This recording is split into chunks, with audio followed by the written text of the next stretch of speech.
Hello guys, आज मैं आप सबको एक नई कहानी बताने जा रही हूँ, बहुत रोचक, जो आप सब सुन के भी हैरान हो जाएंगे। शुरू में तो ये कहानी आप सबको सुनने में थोड़ा अजीब लगेगा, जो ये झूठी कहानी बनाया हुआ है, लेकिन जब पूरी वीडियो देखेंगे आप मेरी वीडियो में जो क्या है नहीं है, सो ये कहानी में क्या छिपी हुई है राज, जो शुरू में नहीं आपको दिखेगा, वो मैं आपको अंत में जरूर पूरी वीडियो देखने के बाद आपको पूरी जानकारी मिल जाएगी। क्यों माँ दुर्गा ने धर्म की राह को छोड़ के और अधर्म की राह को चुना, और क्यों माँ दुर्गा ने श्री राम को साथ छोड़ के और रावण की साथ दी, और अंत में फिर धर्म की साथ माँ दुर्गा ने दी। इसके बारे में मैं कुछ अच्छी जानकारी देने जा रही हूँ इस वीडियो के माध्यम से। तो आप सब सुनिए ये कहानी मेरे और देखिए ये वीडियो जो क्या है इसमें, और क्यों माँ दुर्गा ने अधर्म को साथ दे रहे थे और क्या हुआ, सो मैं आज आप सबको बताने जा रही हूँ। हेलो गाइस,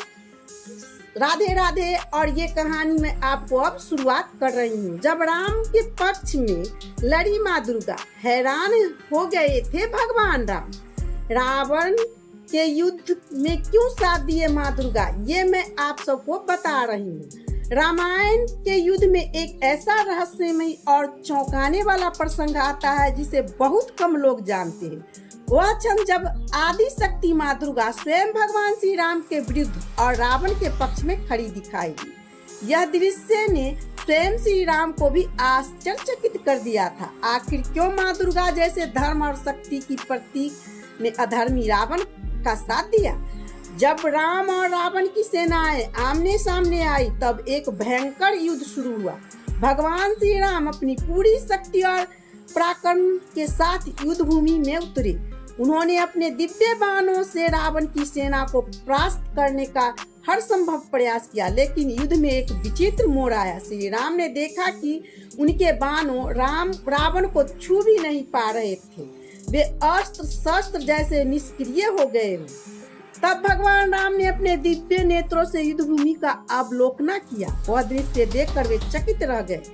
रावण के रथ पर स्वयं माँ दुर्गा विराजमान थी। वे अपने विशाल रूप में रावण की रक्षा कर रही थी और उनके कवच के प्रभाव से रावण अजय हो गया था। यह देखकर श्री राम का मन विचलित हो उठा। भगवान राम ने तब जामवंत से कहा, मैं तो धर्म के मार्ग पर हूँ, फिर भी मुझे पराजय क्यों मिल रही है। माँ दुर्गा रावण की रक्षा क्यों कर रही है। जामवंत ने उन्हें एक रहस्यमय बात बताया। प्रभु, रावण ने अपने पूर्व जन्म में और इस जन्म में भी घोर तपस्या कर माँ दुर्गा को प्रसन्न किया है। उसी तपस्या के प्रभाव से उसने उनकी कृपा प्राप्त की है। माँ दुर्गा अपने भक्त की तपस्या से बंध जाती है। इस समय वे अपने वचन और वरदान के अनुसार रावण की रक्षा कर रही है। यह सुनकर श्री राम ने गहन चिंतन किया।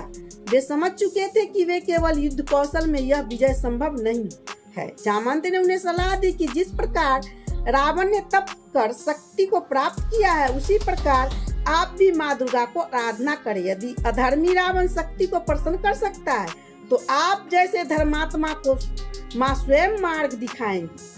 यही से आरंभ हुआ शक्ति की पूजा, एक ऐतिहासिक और आध्यात्मिक प्रसंग। श्री राम ने युद्ध से अलग जाकर माँ दुर्गा की आराधना प्रारंभ की। उन्होंने दुर्गा सप्तमी के मंत्रों से देवी का आवाहन किया और शुद्ध हृदय से उन्हें प्रसन्न करने का यज्ञ किया।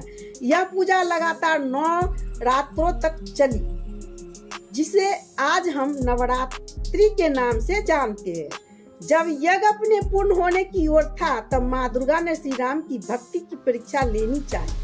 उन्होंने यज्ञ में चढ़ाए जाने वाले अंतिम पुष्प को अदृश्य कर दिया। श्री राम को पता था कि यज्ञ के बिना यह पुष्प अधूरा है और बिना पूर्व यज्ञ के माँ दुर्गा प्रसन्न नहीं होगी। तब उन्होंने निश्चय किया कि स्वयं को समर्पित कर देंगे। उन्होंने कहा, यदि पुष्प नहीं है तो मैं अपनी आंख की अर्पण कर देता हूँ, जिसे लोग कमल नयन कहते हैं, वही त्रिदेवी को समर्पित होगा। श्री राम जैसे ही अपने नेत्रों को समर्पित करने लगे, तभी माँ दुर्गा प्रकट हुई। उनके नेत्रों की करुणा छलक रही थी। उन्होंने श्री राम को रोका और कहा, हे राम, तुम्हारी भक्ति, त्याग और समर्पण से ने मुझे प्रसन्न कर दिया है। आज से शक्ति तुम्हारी पक्ष में है, तुम्हारी विजय निश्चित है।